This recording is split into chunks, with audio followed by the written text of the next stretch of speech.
Hello. तर सर्वांनाच असा प्रश्न पडत असेल की आपण आपल्या बेबीला सॉलिड फूड दिल्यानंतर मीठ आणि साखर द्यायचं का? सो मला असं सर्वजण विचारत होते की कोमल, तू तुझ्या बेबीला सॉलिड फूड इंट्रोड्यूस केलंस का? सो मी म्हणायची हो केलं. बट सर्वजण विचारायचे की तू काय देतेस खाऊ?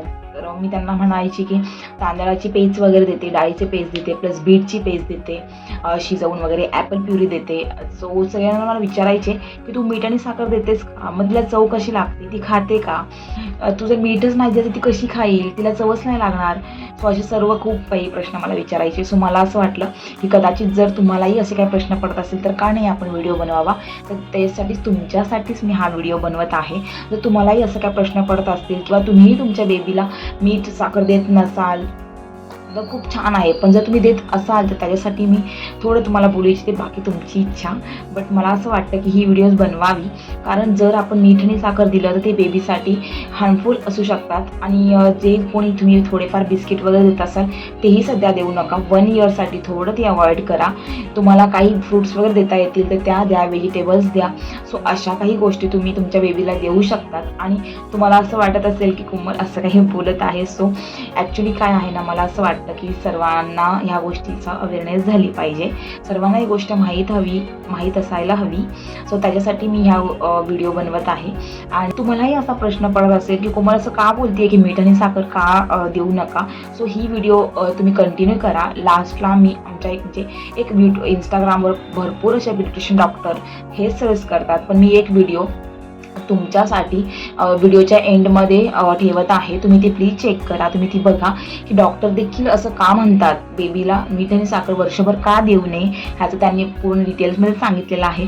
प्लीज तुम्ही व्हिडिओ कंटिन्यू करा आणि बघा. आणि तुम्हीही तुमच्या बेबीला जर मीठ आणि साखर देत असाल तर प्लीज 1 इयरसाठी अवॉइड करा.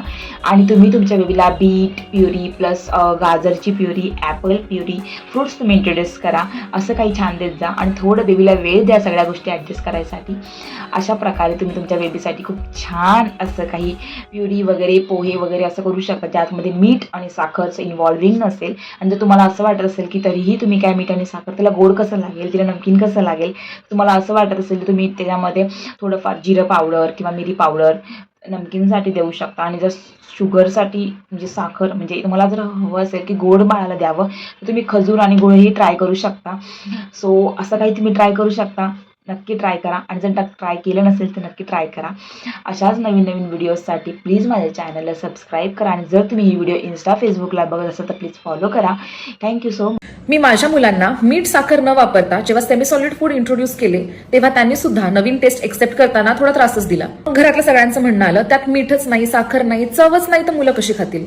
तर मला सांगा, आपल्याला पेकिंग डक, पॅड थाय अशा काही डिशेस खायची इच्छा होते का? त्या गोष्टींची आपण टेस्ट केलेलीच नाहीये, त्या गोष्टींची खाण्याची इच्छा होईलच कशी? सेम हीच गोष्ट होते जेव्हा आपण बाळाला चायनीज किंवा बर्गर खायला देतो आणि नंतर बाळाने मागितल्यानंतर म्हणतो no no this is unhealthy, तुला घरातलं हेल्दी जेवण जेवायचंय. त्यामुळे बाळाने एखादी अनहेल्दी गोष्ट खाऊ नये असं जर तुम्हाला वाटत असेल तर तुम्ही त्या गोष्टीची चव बाळाला देतायच कशासाठी? आणि राहिली गोष्ट, बाळाला पहिल्या वर्षामध्ये मीठ का देऊ नये? पण लहान मुलांच्या किडनी शरीरातलं सॉल्ट म्हणजे क्षार आणि पाणी यांचा बॅलन्स मेंटेन करण्यासाठी इमॅच्युअर आहेत. सुरुवातीच्या पहिल्या 1-2 वर्षांमध्ये मुलांना टेस्ट प्रेफरन्स डेव्हलप होत असतो. जी मुलं जास्त सॉल्टी किंवा शुगरी फूड कन्झ्युम करतात त्या मुलांना सुद्धा असंच सॉल्टी आणि शुगरी फूड खाण्याचे क्रेविंग्स दिसून येतात. पहिल्या 1 वर्षामध्ये जर मुलांच्या आहारामध्ये तर व्हिडिओ आवडला असेल तर नक्की लाईक करा, कमेंट करा. आणि जर तुम्ही यूट्यूबला बघत असेल तर प्लीज सबस्क्राईब करा.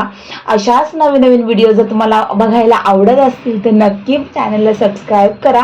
आणि लवकरच मी नवीन व्हिडिओ घेऊन यायचा प्रयत्न करेल. Thank you so much. बाय.